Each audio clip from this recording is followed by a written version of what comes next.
Si est une information très importante qui vient de tomber dans l'affaire de la disparition d'Émile.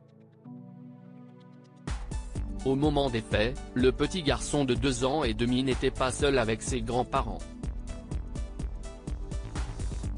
Depuis le 8 juillet, le petit Émile, 2 ans et demi, a disparu dans le jardin de ses grands-parents, du côté du village du Vernet, Alpes de Haute-Provence. Alors que l'enfant s'est volatilisé, les recherches se font minutieuses et acharnées depuis cette disparition inquiétante, qui a ému la France entière. Tandis que l'on découvrait au fil de l'actualité que la piste privilégiée jusqu'ici était celle de l'accident suivi de la dissimulation du corps du petit Émile, une nouvelle info vient tout chambouler. Plus de 3 jours après la disparition du petit garçonnet blond, on apprend que le bambin n'était pas seul avec ses grands-parents au moment des faits, comme rapporté par BFM TV ce mercredi 12 juillet.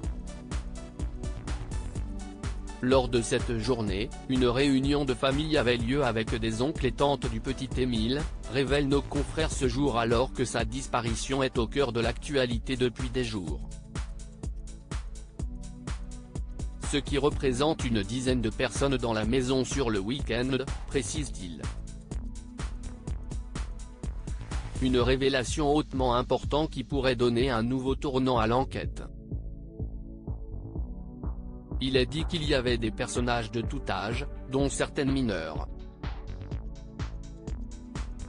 Où se trouve donc Émile, dont le pronostic vital est plus qu'engagé actuellement?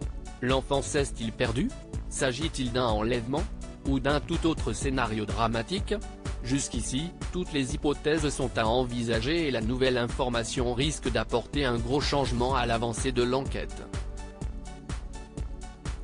Une dizaine de personnes dans la maison, toutes les hypothèses restent d'actualité, aucune n'est privilégiée et aucune n'est exclue, a à nouveau précisé mardi soir le procureur Rémi Avon, reconnaissant que la possibilité de retrouver l'enfant vivant, s'il s'est perdu seul, était désormais très réduite, en raison de son pronostic vital plus qu'engagé.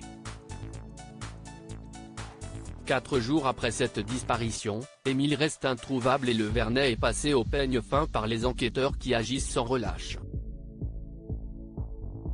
Et si aucun indice, aucune information, aucun élément permettant de comprendre la disparition d'Émile, néanmoins une masse considérable de données ont cependant été recueillies lors des auditions, ratissage de terrain et du travail technique et scientifique, notamment au niveau des données téléphoniques.